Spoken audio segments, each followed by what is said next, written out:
Protect your car with 3W Liners all-weather floor mats. Made from durable materials like TPE and rubber, our mats are designed to withstand rain, snow, and mud with deep grooves to trap dirt and liquids. For a custom fit and advanced protection, visit 3W Liners. That's the number 3, WLINERS.com today.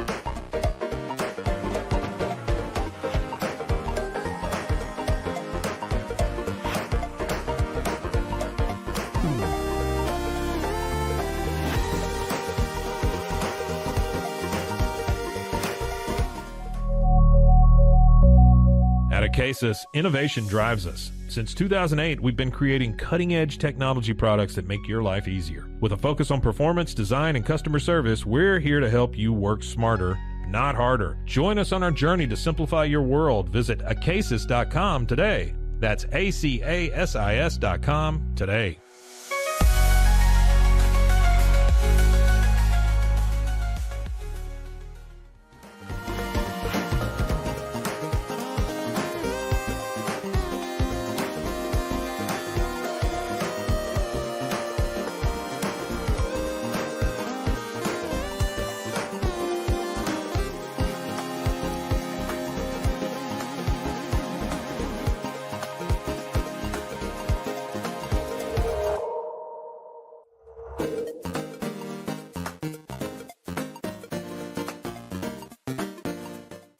Farmhounds offers natural treats and chews made with quality products that support family farms, regenerative agriculture, and humane farming practices. Give your dog the best with wholesome, organic ingredients that promote health and happiness. Shop now at farmhounds.com.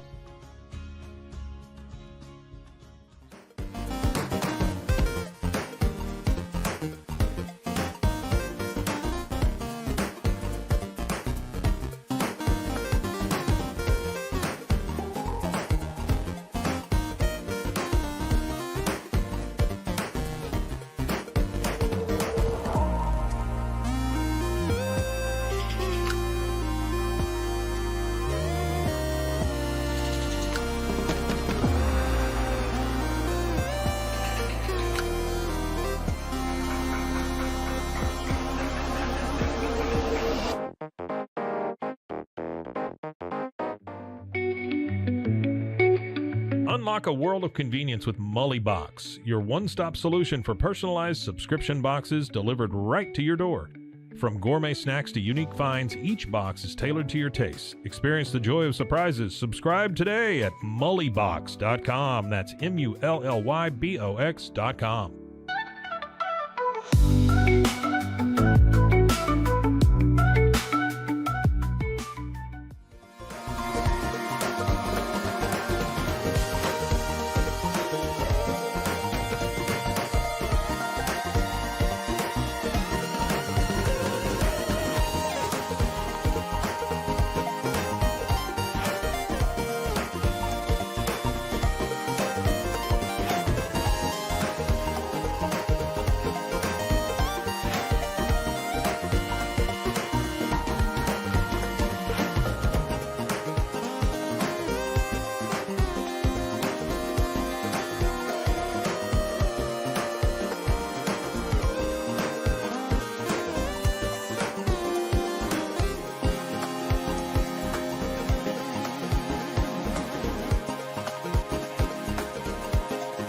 We are Rogue Media Sports.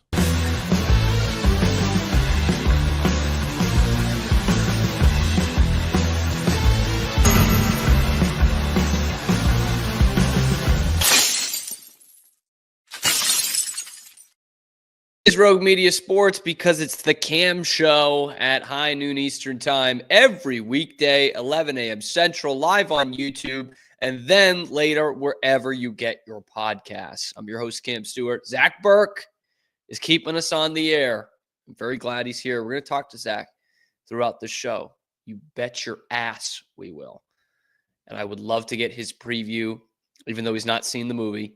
I would like to get his preview on my trip to AMC Theaters for Nosferatu that I will see this afternoon. Oh, a comment already rolling in from the Pete Souza Show. Cam, what is up with all the Baylor football recruits and transfers? Is the hype surrounding these acquisitions warranted? He really should have put the spelling question mark after warranted, which he spelled wrong.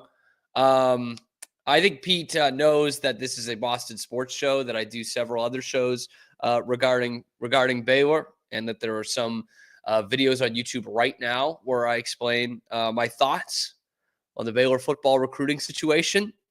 Thank you, Pete Souza Show, for getting involved. You should check that out, by the way. 11 a.m. Eastern, 10 a.m. Central Time as our distinguished lead-in into the camp show. Our distinguished lead-in.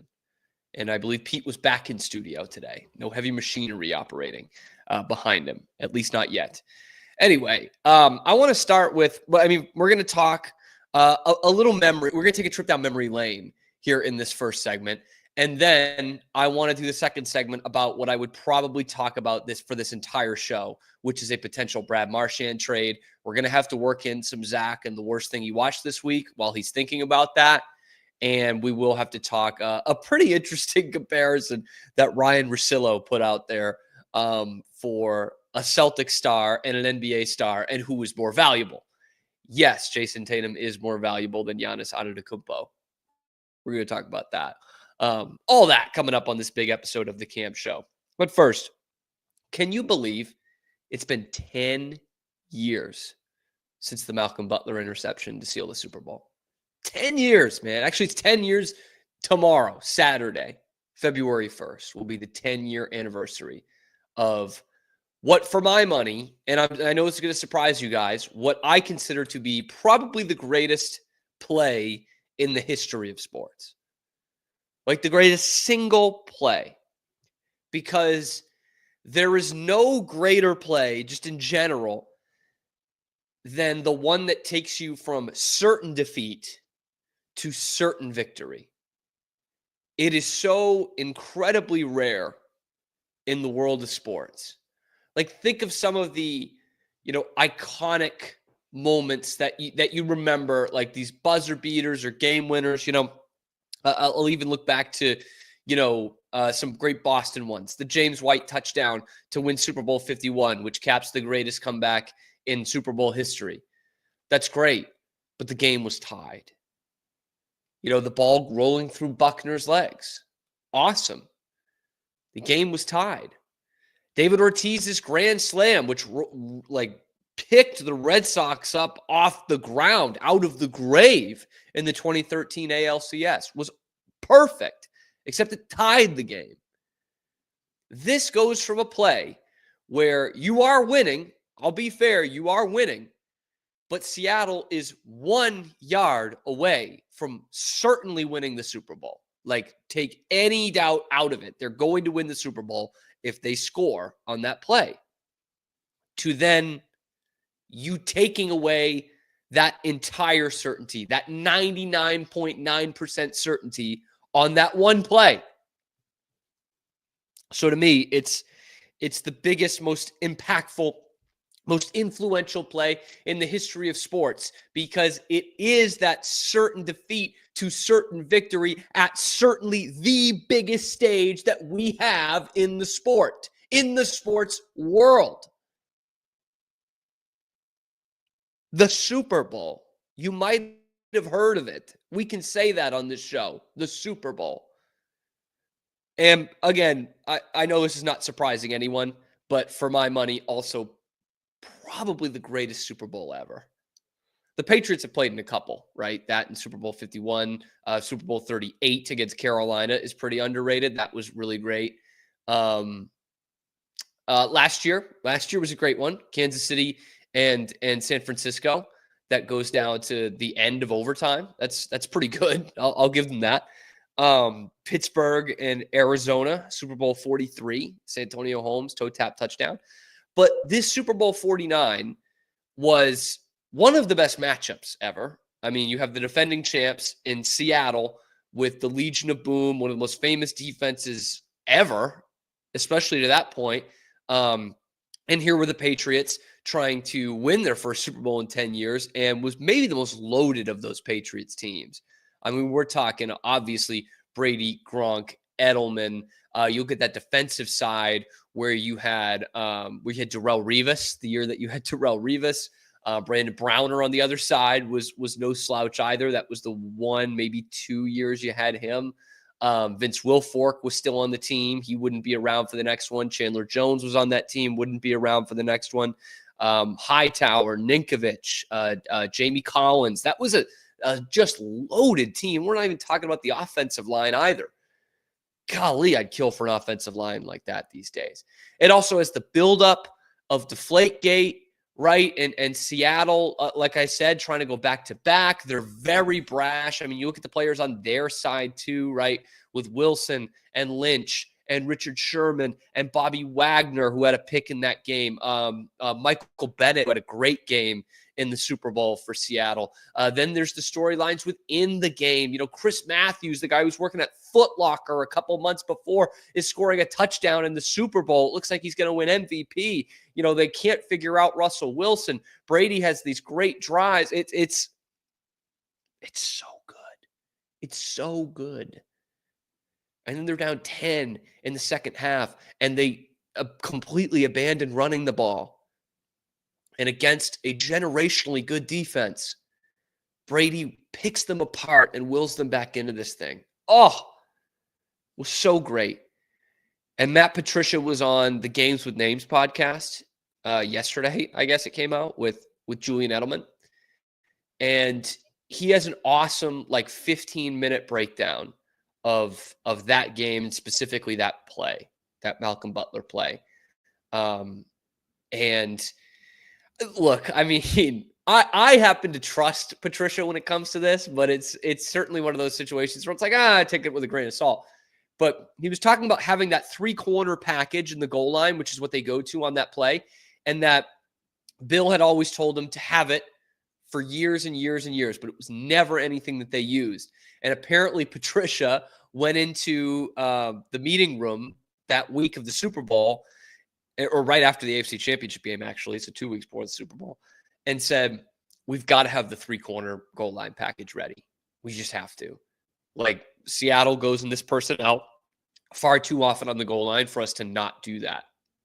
And he really breaks down those fateful seconds before. Because you'll remember, I mean, we're coming off the insane curse catch, and then they hand it to Lynch, and Dante Hightower makes an incredible play.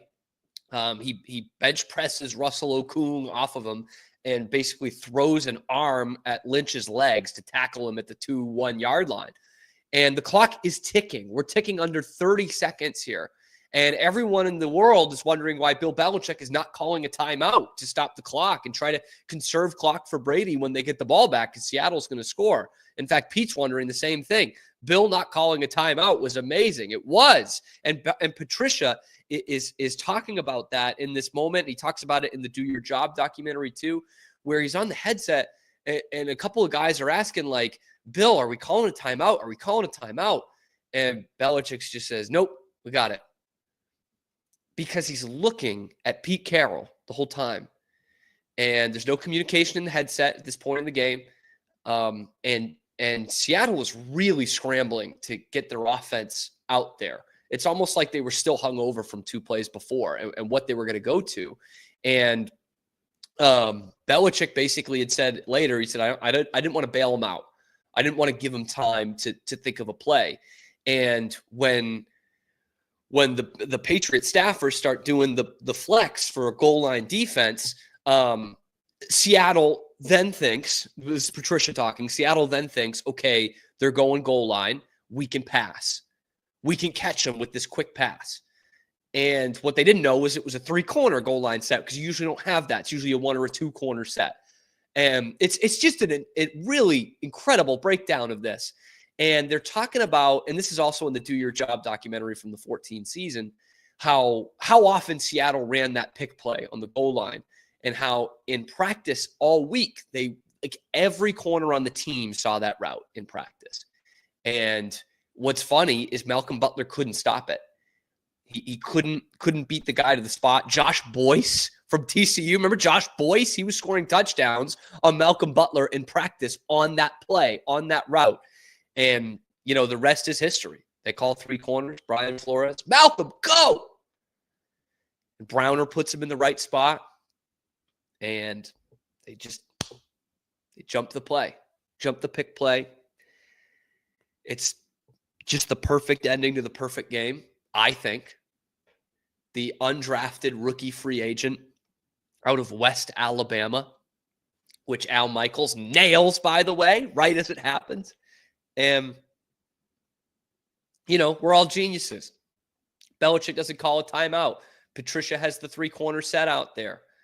Belichick and Patricia and Ernie Adams and Brian Flores, they made every corner go through that play in practice. And now we're all geniuses. And they win the Super Bowl. Man, what I didn't know was Edelman was saying his go-ahead touchdown play was also thrown in like the night before in the hotel ballroom walkthrough, which is a great play that I do want to go over as well. If you guys will remember it, they actually went to it twice. They did it the drive before as well, where Edelman is the single receiver to Brady's left, and he's still lined up in the slot, basically. And he's one-on-one. He's one-on-one with Harold Simon, who had to come into the game because Jeremy Lane broke his arm on the first pick of the game in the first quarter. And he basically, it looks like a seam route, and then it looks like an up and in. And with that quick move in, he goes straight out, basically at the 1 yard line. It's almost impossible for a corner to cover that one-on-one with no help on that side. And they did it the drive before, and Brady missed the throw. Edelman was wide open at like the 2 yard line, and Brady misses the throw. And I remember Collinsworth was like spewing all over the place at how great a play call this was. In the moment, he was like, this, but look at this play, Al. This is perfect. Brady just misses the throw. Like, don't be surprised if they go back to this at some point. And then they throw a touchdown to Amendola to get them back in the game within 3. And the next time they go back to that play. And it's one they put in the playbook the night before. That is the beauty of the Belichick Patriots right there. And they talk about it a little bit on the podcast. But Patricia's like, you guys are what got us those. Like, the fact that you guys could absorb that the night before with no reps in practice and actually go out there and run it. And then Edelman was like, well, you guys had the peace of mind, the presence of mind to think about that and think about the 3 corner stuff. And so it was the perfect marriage. It was the perfect team, man. God, I miss it. God, do I miss it. 10 years ago. Greatest Super Bowl ever, greatest play ever. Yeah, probably. Because I'm the one talking. Anyway. Wasn't the greatest, hasn't been the greatest season ever, nor the greatest team ever, nor the greatest play ever by the Boston Bruins. So is it time to trade the captain? I'm telling you, it probably is. That's next on the Cam Show. Protect your car with 3W Liners all-weather floor mats. Made from durable materials like TPE and rubber, our mats are designed to withstand rain, snow, and mud with deep grooves to trap dirt and liquids. For a custom fit and advanced protection, visit 3W Liners. That's the number 3, WLINERS.com today.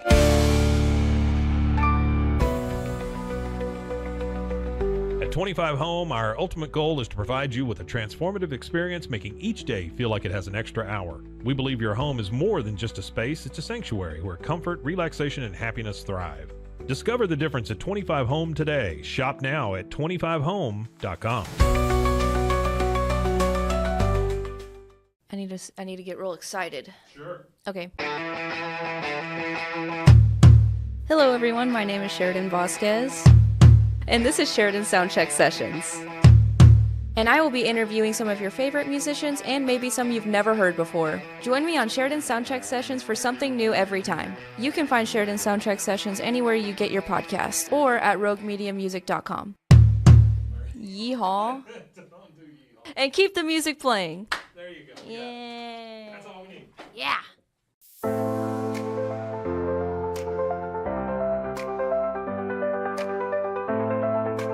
Get paid faster with Bill, the easiest way to send, receive, and manage your payments. No more delays, no more hassle. Whether you're a freelancer or a business, Bill makes payments seamless and secure, simple, fast, and reliable. Sign up today at Bill.com.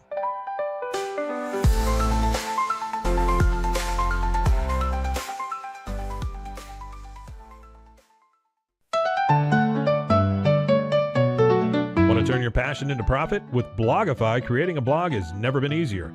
Build, customize, and grow your site with powerful tools designed for beginners and pros alike. Start sharing your story today and watch your audience grow with Blogify. Visit blogify.ai today for a free 3-day trial. That's Blogify, Blogify.ai today.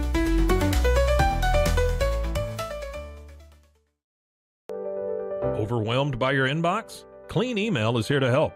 Organize, clean, and manage your emails with powerful automation tools.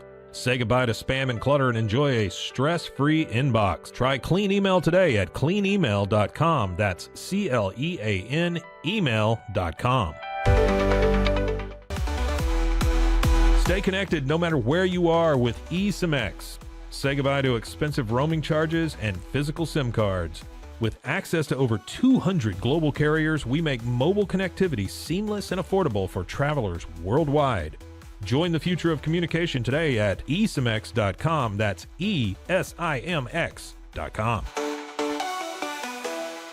Farmhounds offers natural treats and chews made with quality products that support family farms, regenerative agriculture, and humane farming practices. Give your dog the best with wholesome, organic ingredients that promote health and happiness. Shop now at farmhounds.com.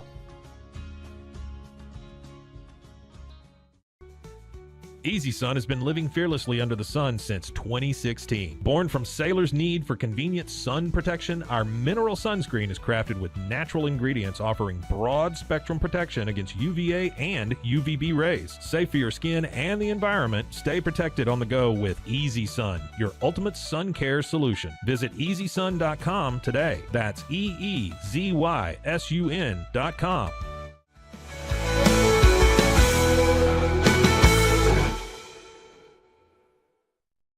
We're back on the Cam Show. It's Rogue Media Sports and Network.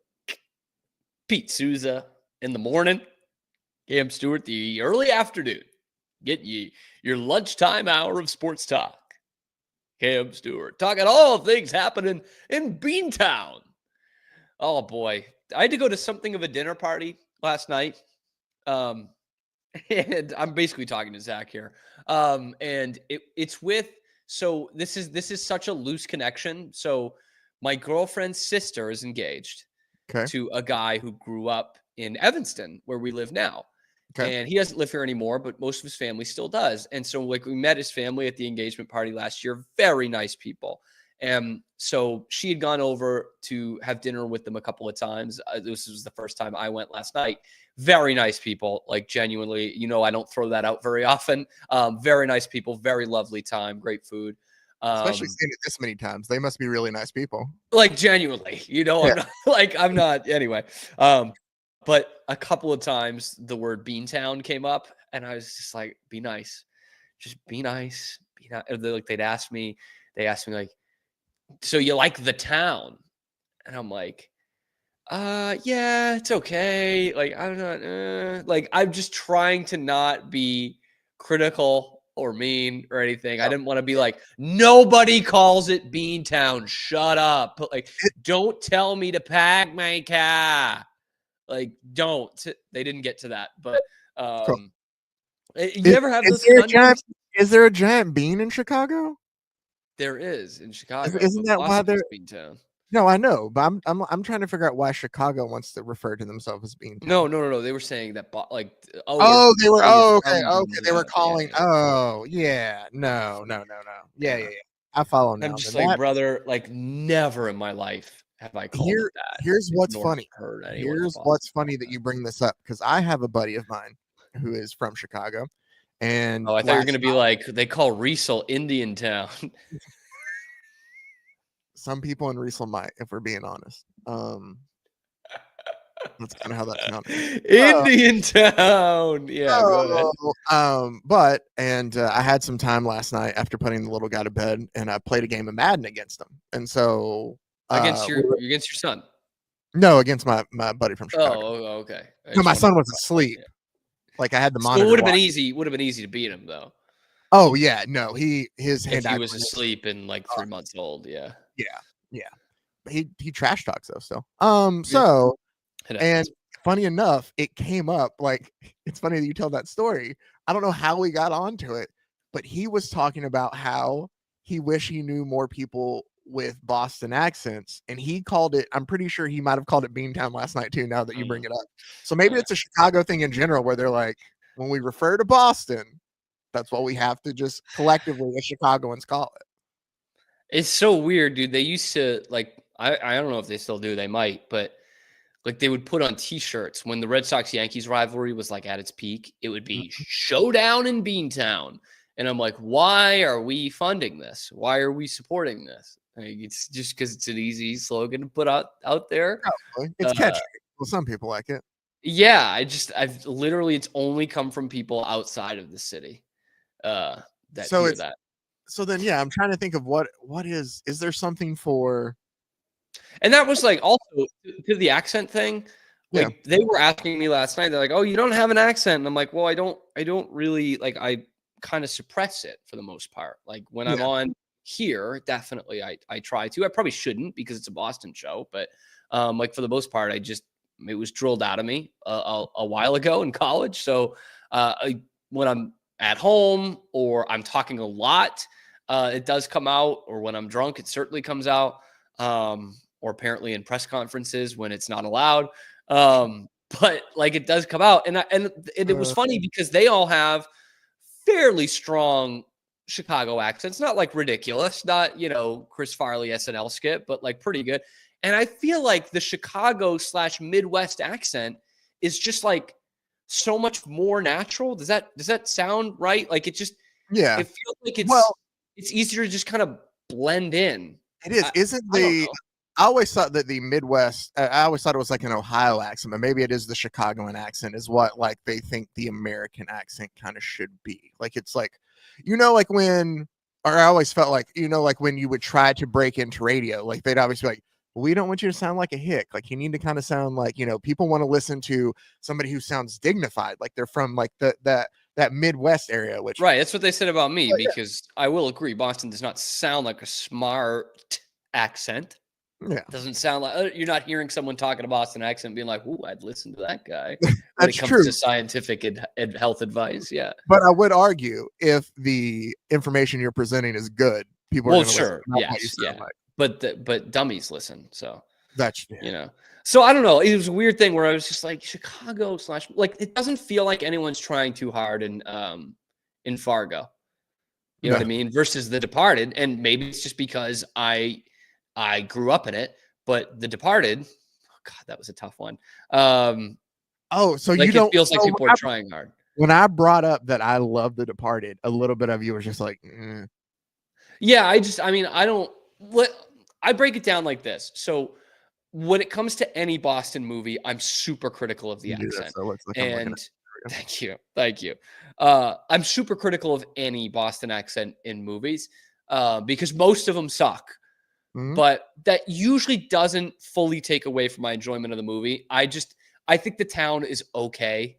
And I think The Departed is way overrated.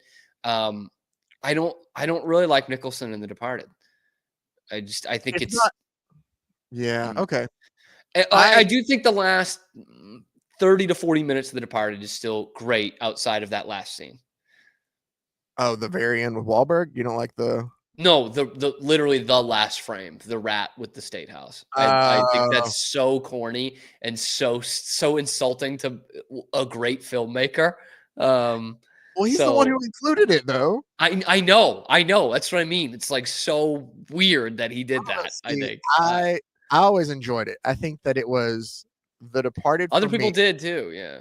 I didn't get into enjoying all of Martin Scorsese's work until a little bit later, and The Departed was honestly like the thing that got me into it. And then I went back and I was like, oh yeah, he did Gangs in New York. You know what? Let me go back and go rewatch. I didn't like Gangs in New York too. I do like a lot of Scorsese, but I do not like Gangs in New York. But The Departed was kind of my probably the only DDL gateway drug into more Scorsese. Yeah, I think we talked when Braden was on the show what our favorite Scorsese movies are. You see, it's tough, man. Like, I really love Taxi Driver. I really like Raging Bull. I still need to see King of Comedy. King of Comedy is fantastic. I've heard it's great. I still need to see it though. You should, dude. It's so good. Especially today. It's so important today. No, but it's really good. Pete's got thoughts, but oh, does he? Oh, what does he? Yeah, I would like to know Pete's favorite Scorsese movie. The Departed is amazing, except accent Snoop alert. Yeah, he's having trouble with the typing today. Snob. There we go. Okay. Yeah, I've fully. So my favorite Boston movie, and this is so wild because the Gangs in New York was Scorsese. I don't know. It just came to mind. My favorite Boston movie was actually recommended to me like 3 years ago, maybe 2 years ago, by a guy who grew up in Georgia and I met in Texas. Fever Pitch? No, I don't really. I guess I can count that, but that would probably be number 2. Yeah, no accents really in that movie, which I appreciate. I appreciate that Jimmy Fallon does not go for a Boston accent in that movie. I think that's fantastic. But it's called The Friends of Eddie Coyle. It's a crime noir movie from the 70s. It's really good, dude. Robert Mitchum is in it, and he actually, for someone who did not grow up in Boston, nails the accent. It's very subtle. He doesn't try to do like a Kennedy accent. He doesn't try to go like cartoonish with it, but he gets all the subtleties of it. Really, he nails it. I can tell you this, and I am one that I know you shouldn't judge a book by its cover, but sometimes on these Criterion like covers and stuff, the one for The Friends of Eddie Coyle, it looks like I'd watch that. It's really good. I mean, I'll say this: it's pretty low budget in terms of like what the crime noir genre was then. So it's not going to be as high budget as The French Connection or anything. But and it's a lot of dialogue. It's fairly slow, but pretty good tension throughout. And I think like a good crime/mob story because is there like a home invasion at some point? Yes. Okay. Yes. I mean, that's on the. I don't think I'm spoiling anything. Yeah. It's on the cover of here. But what I do like about it, without giving too much away, is it's not about the mob boss, which so many movies are. Pretty much all of them are. It's like this pretty low level guy who's trying to get by.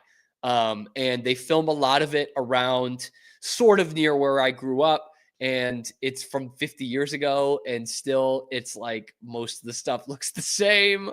He goes to a Bruins game at one point with Bobby Orr playing. So I love that. And I didn't find out until afterwards that the guy, it was based off a book. This guy wrote a bunch of mystery novels. Crime thriller novels, I guess, not mystery. And the guy went to my high school. I'm looking this up. It's based off the novel by George V. Higgins.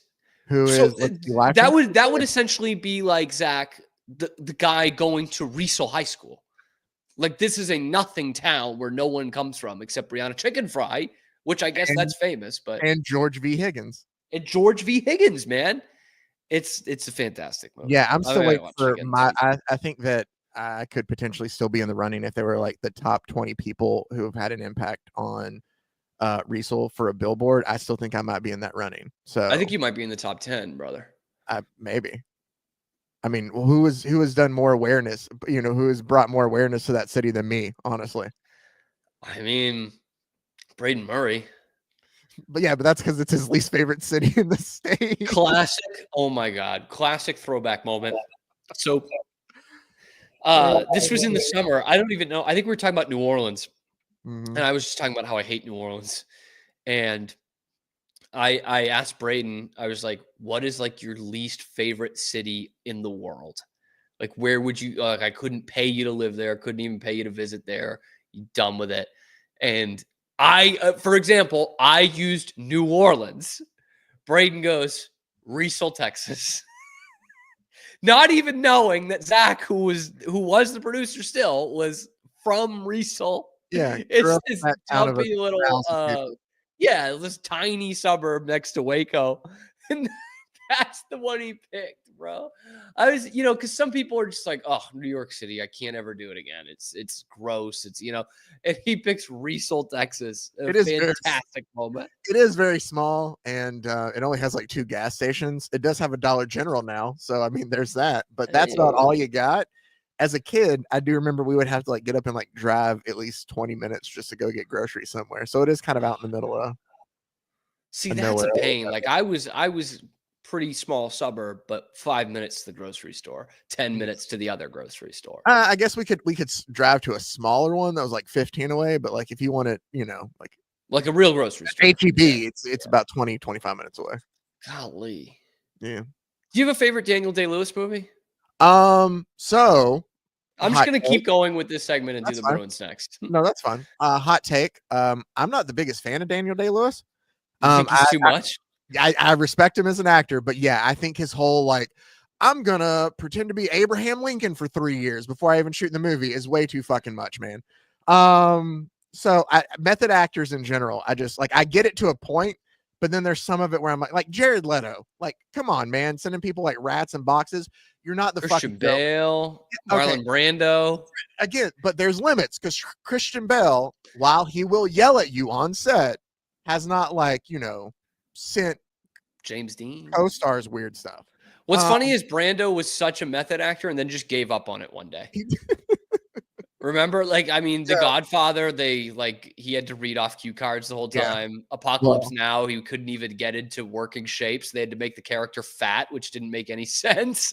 That's so, he went from being not quite Daniel Day-Lewis, but kind of like that in terms of the method acting from the early years to just not giving a shit entirely. Oh yeah. I read recently it was coming up because of James Gunn's Superman movie in July, but they were talking about because he plays Superman's dad in the first movie, Brando does, or maybe I don't remember which. I think it's the first one, but that he refused to learn his lines, so they wrote him on the diaper of the baby that he's sitting there talking to, so he could just read them all. Like that's the thing. He was just like, yeah, no, I'll figure this out. But favorite Daniel Day-Lewis movie.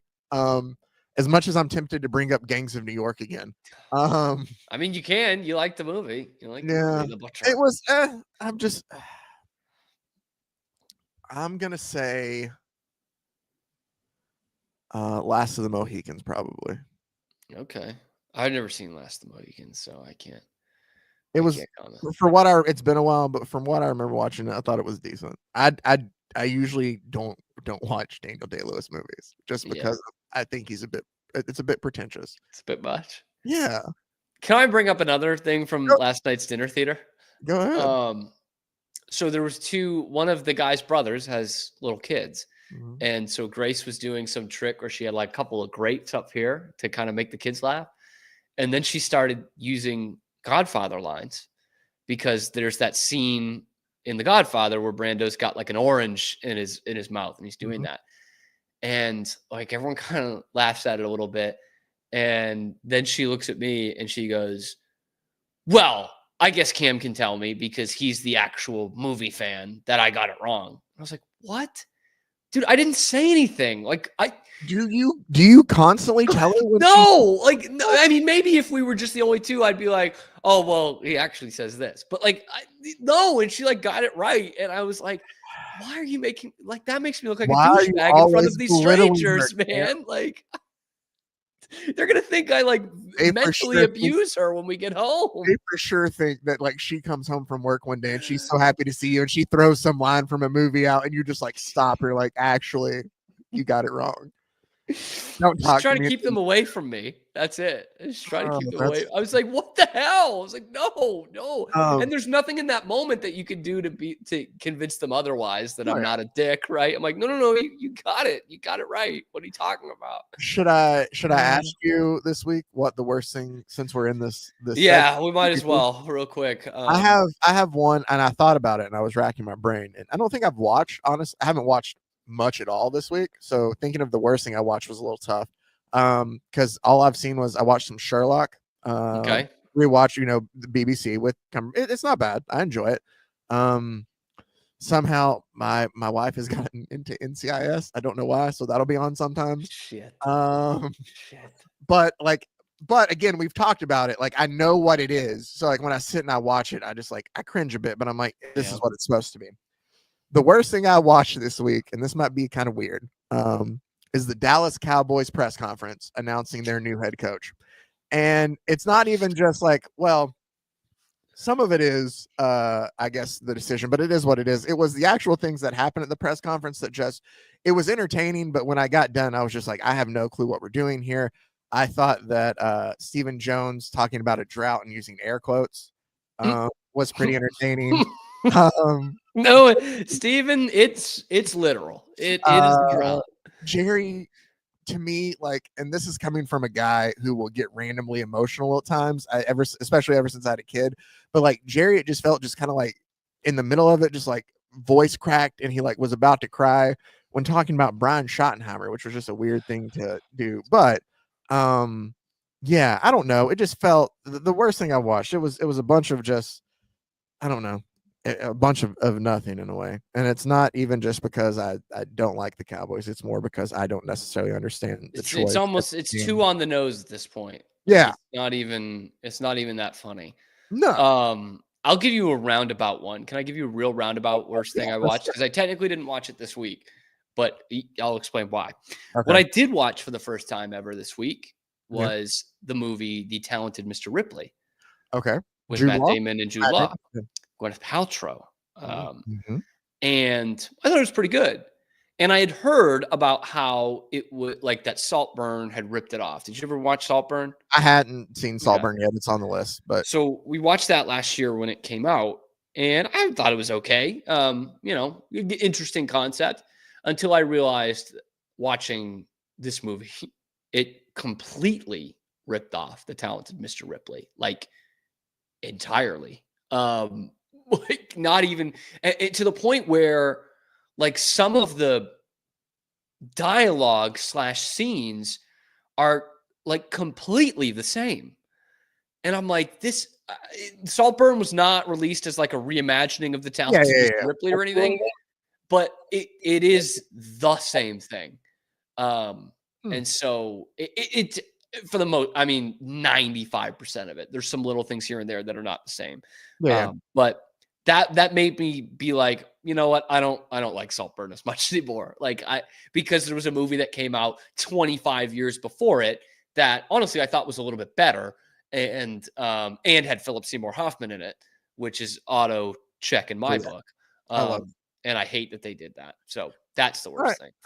Then now I don't need to see Saltburn if I've seen The Talented Mr. Ripley. Honestly, you don't. It's the same thing. It's the thing I liked the most about Saltburn was that it was kind of a bold topic, right? This, you don't see many movies about a guy trying to become rich through homoeroticism and murder.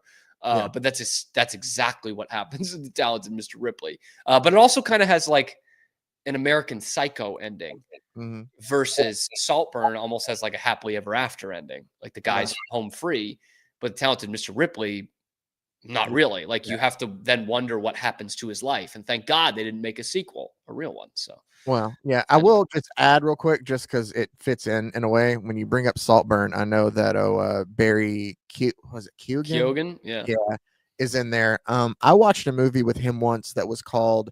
It's him and Evan Peters is in it, and I don't remember who else, but it was called American Animals, and it was like a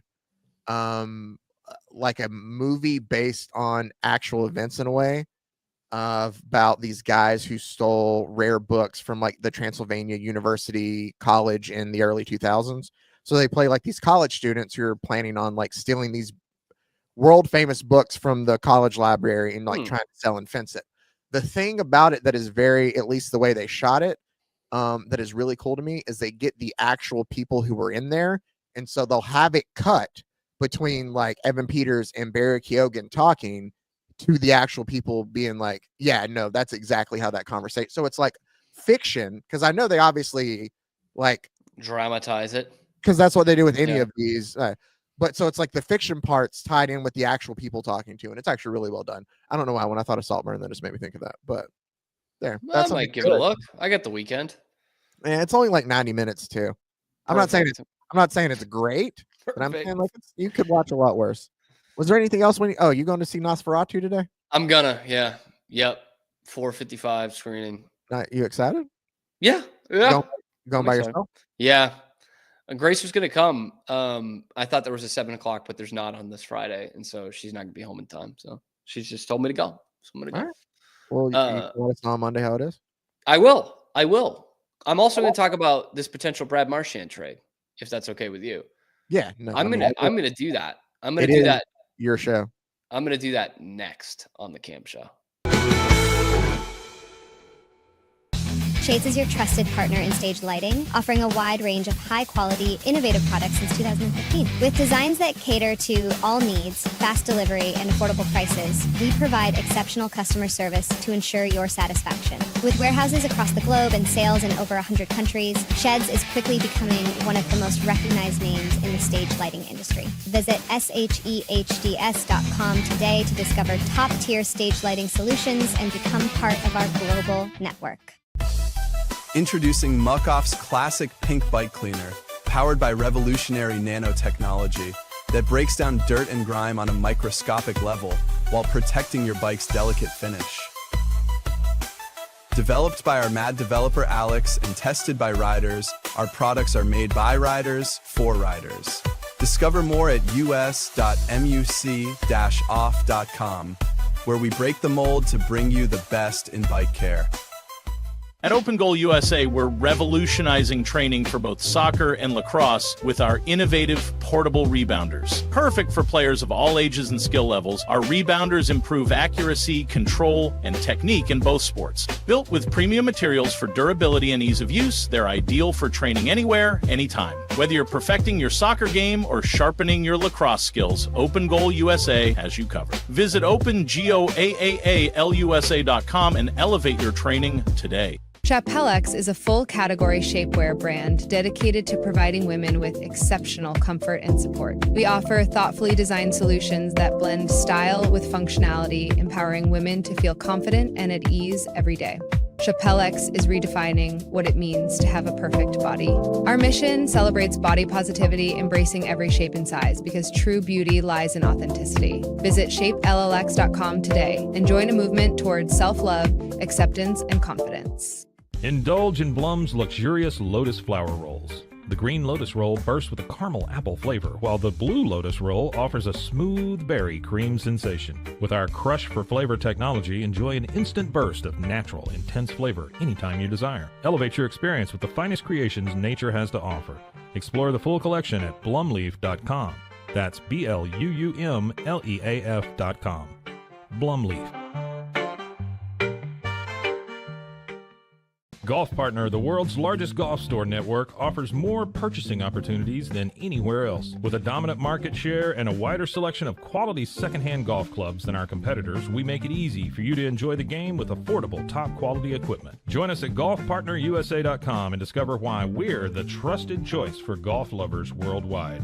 That's GOLFPARTNERUSA.com. Golf Partner.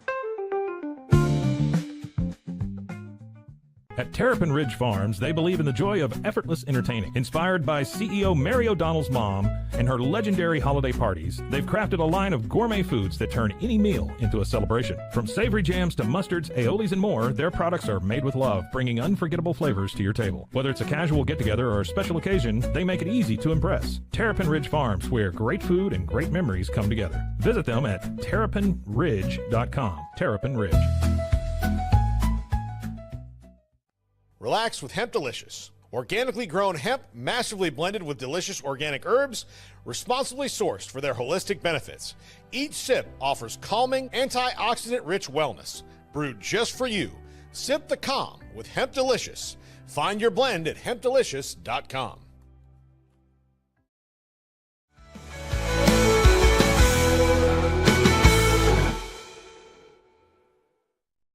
We are so back to close things out here on the week that was on the Cam Show. Maybe what we should do in the future is the best of Cam Show for like the last 5 minutes of a Friday. And it's not anything coherent. We just take the best out of context things I said from the whole week. I'll think about that. Honestly though, this is one that's tough to talk about, but we have to talk about it.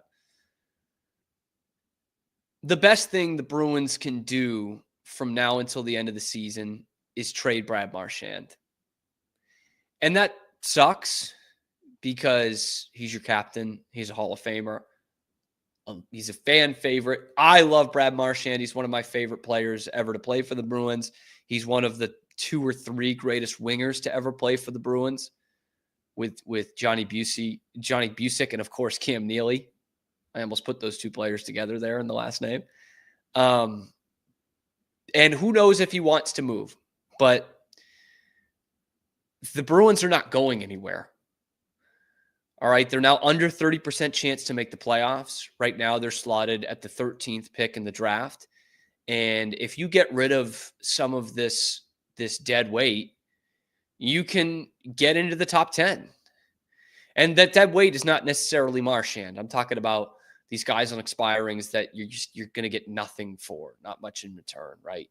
Carlo, Coyle, not an expiring, but someone like Zaka that you could throw in a deal. Brazeau, get rid of him. And then there's Brad Marchand. And this obviously has all kinds of issues as to whether he's going to want to go, what his no trade list could be. But I think you go to Brad and you say, hey, we're not going anywhere this year or probably the next 2 years after this. Like we're not cup contenders.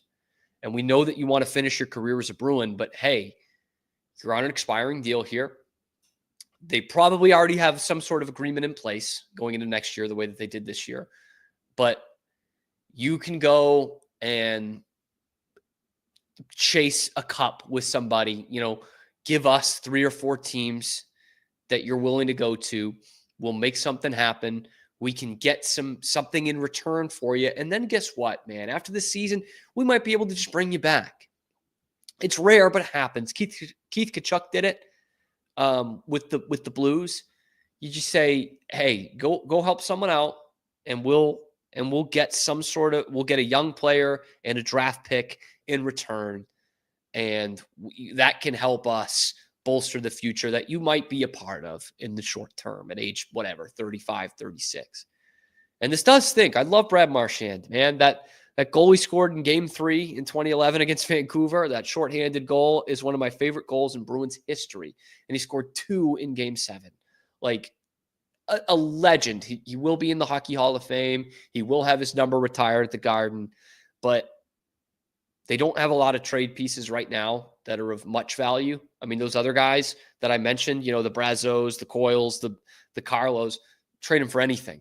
Carlo could get you something. There are some teams that need some defense help. But I look down the list at these teams that are possible contenders that are looking for wingers / scoring depth at the trade deadline. And that's what Marchand can give you. And I do believe that being a guy who is, not going to be in a captain's role, but also a leadership role, it's not all on his shoulders, and can still play a 3-zone game, can still play some power play and some penalty kill for you. I think that's a very valuable guy, even for someone who hasn't quite produced up to his standard this year. But I look at teams like Colorado is one that gets talked about a lot because he's real close with Nathan MacKinnon. Even after that Rantanen trade, they still need some depth scoring, some depth wing guys. They don't have their first round pick this year, nor do they really have their second round pick to shop because they did just get that in the Rantanen deal. So I doubt that they'll just relinquish their first 2 picks in the draft. But that's something. Dallas is an interesting one that could be a spot for both Carlo and Marchand. So maybe you could swing a big deal there. They might have Heiskanen out for the year. And if they do, I don't think they have any shot at winning the cup, but they will need a defenseman back there. And they're also worried that Tyler Seguin might be out for the year. So boy, what kind of weird symmetry that would be where the Bruins essentially picked to keep Marchand over Seguin in 2013 and traded Seguin to Dallas. That all these years later, it could be sending Marchand down there to replace Seguin for the short term, because that's a team that still has a cup window, and that Heiskanen injury and how serious it is will certainly determine that for them. They have their first round pick, not their second, but do have their third round pick. And as I detailed earlier this year on the Cam show, after I went to the Bruins' lopsided loss in Dallas, that 7-2 loss, you do know that there's a ton of young talent there. Young guys with plenty of upside and some draft capital that Dallas can ship out. So that's one that's very interesting to me, to see, a winger that's possibly out for the year that you can go out and replace with Brad Marchand. Kings need a winger as well and some depth scoring. They, like Dallas, have their first and third round picks. That Kings team is also pretty close to contending, even for a team that's not gotten out of the first round the last few years. I think they like their shots. I think they're going to be buying at the trade deadline. Minnesota will be buying at the trade deadline. Kirill Kaprizov is out for a significant amount of time. That's a situation where they can go big deal and put Kaprizov on long-term IR the way that Vegas does all the time, but they need secondary scoring. They have not had that for years, even with Faber and Kaprizov. That's kind of been the thing that's held them back, is that secondary scoring. They do not have their first round pick, but they do have their second round pick. Columbus would be an interesting one. The darling of the NHL this year. They need some secondary scoring, and they also need some leadership. They guys have not played in the playoffs ever. So wonder what Marchand can bring to them for that. But I think, honestly, everyone talks Colorado. I think the most likely scenario could be Vegas. They need secondary scoring. They need winger help. Marchand and Bruce Cassidy always had a great relationship. The relationship that went sour was Cassidy with the young guys who are no longer on the team, most of them. But Marchand always had a good relationship with him. And Vegas has both their first and second round picks. Not premium picks because they're going to be pretty good. So that might be a case where they're willing to part with a first round pick to get someone like Marchand. I think most of these teams are much more willing to part with a second round pick for Marchand, but in a team like Vegas, you could get a first rounder and or possibly a young player, certainly a second round pick and a young player for Brad Marchand. I think Vegas is a very likely landing spot for Brad Marchand. I think that would make the most sense to me in terms of what the team needs, the relationship that's already there. It's great that Marchand is friends with McKinnon, but the Avs didn't even go to McKinnon before they traded his 100-point winger. They didn't even ask him. They didn't approach him at all. So I doubt that that's a big relationship between, Sakic and McKinnon of like, hey, I'm going to make this move because you like this guy. But here in Vegas, you've got a head coach who wants him, who likes him. That's fascinating to me. Truly is. I wonder just how much he wants. The other one, by the way, is Vancouver. That needs some help. And Vancouver is a dumpster fire right now, but I think they're in a position where they feel like if they can get Miller or Pettersson out of the picture and add a couple guys at the deadline, they could be right back in this thing. But again, just tough sell Marchand to Vancouver for both sides.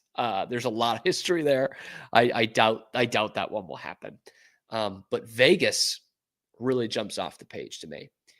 And the other reason, real quick before we end things here, the other reason why this could get to a point where Marchand does not mind a trade is Remember the Marty St. Louis exit from Tampa? It wasn't a pretty one. His GM, Steve Yzerman, was also the GM of Team Canada in the 2014 Sochi Olympics. And he controversially did not pick St. Louis, who was having a fantastic year in 13-14. Like he was on pace for like 90 points that year to that point. They ended up putting him on the team as an injury replacement. But that was Martin St. Louis was pissed. He was the captain of the Lightning at the time. He had been a Lightning player forever, and he was pissed, and he wanted out. And Tampa was like a fringe playoff team, and he was forcing his way out because there was such a rift between him and the GM. And he eventually got his wish. He got traded to the Rangers, and that helped Tampa because the Rangers made the conference final, which netted them a first-round pick in that deal. Well, Team Canada, the Four Nations, just announced their captains and alternate captains. Brad Marchand was not one of them. The GM of Team Canada is Don Sweeney. Maybe, just maybe, there becomes a rift there. And Marchand says, you know what? You don't want to make me a leadership guy for Team Canada in my last go around wearing that jersey? Then screw. Your team's going nowhere. I'm sick of the drama. I'm sick of the shit. Send me out. There could be some of that. But don't be surprised if Brad Marchand's traded. Now everyone's kind of on board with it. Elliot Friedman on his 32 Thoughts this morning, said this is something that's going to gain some traction here, and teams are going to be calling on Brad Marchand. As much as I love him, I really think that's probably a good move for the organization and its future, and I think Marchand understands that too, and wouldn't stun me at all if he ends up coming back for the last few years of his career. But I think it's something that could really help the long-term future of the Bruins right now. Let me know what you guys think down in the comments below. Be sure to like and subscribe. Most of you watching are not subscribed to the channel. It helps us out a lot. We're very close to 3,000 subscribers, and that's going to help me out a lot and help the channel out a ton. We're bringing you fresh Boston sports content every weekday, live on YouTube, high noon Eastern time, and then the segments on YouTube, and then wherever you get your podcasts. So appreciate you joining in. Have a nice weekend from all of us at The Cam Show.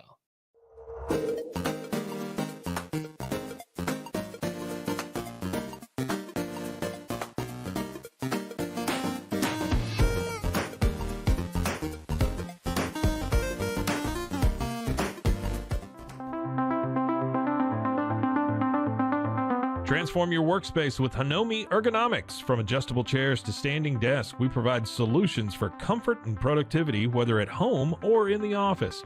Improve your posture, reduce strain, and work smarter.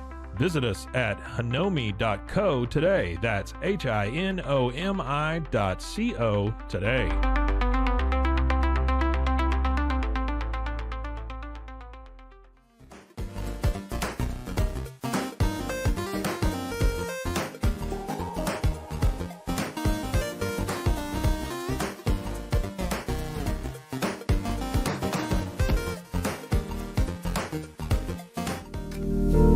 Experience the future of secure private cloud storage with Internex. Protect your files with end-to-end encryption, ensuring your data stays private and accessible only to you.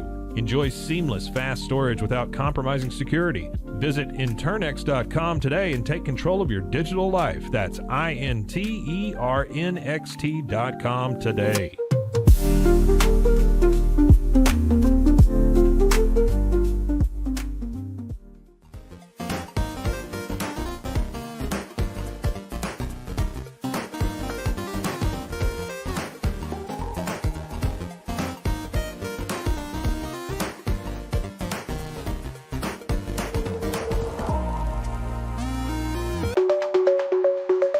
Protect your online privacy with NordVPN.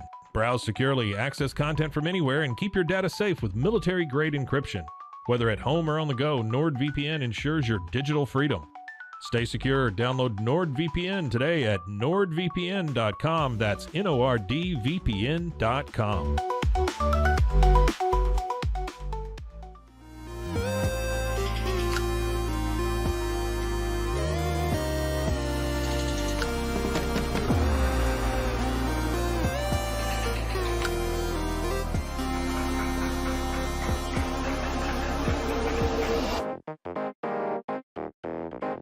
At Tusane's, we understand that maintaining a healthy lifestyle can be challenging, especially in today's fast-paced world. That's why our mission is to make fitness accessible to everyone, anywhere. Committed to excellence, we adopt a user-centric approach guided by ergonomics and medical science. With a team of seasoned professionals in R&D, design, and manufacturing, we prioritize quality across our entire product line. Visit Tusains.com today and start your journey to better health. That's TOUSAINS.com.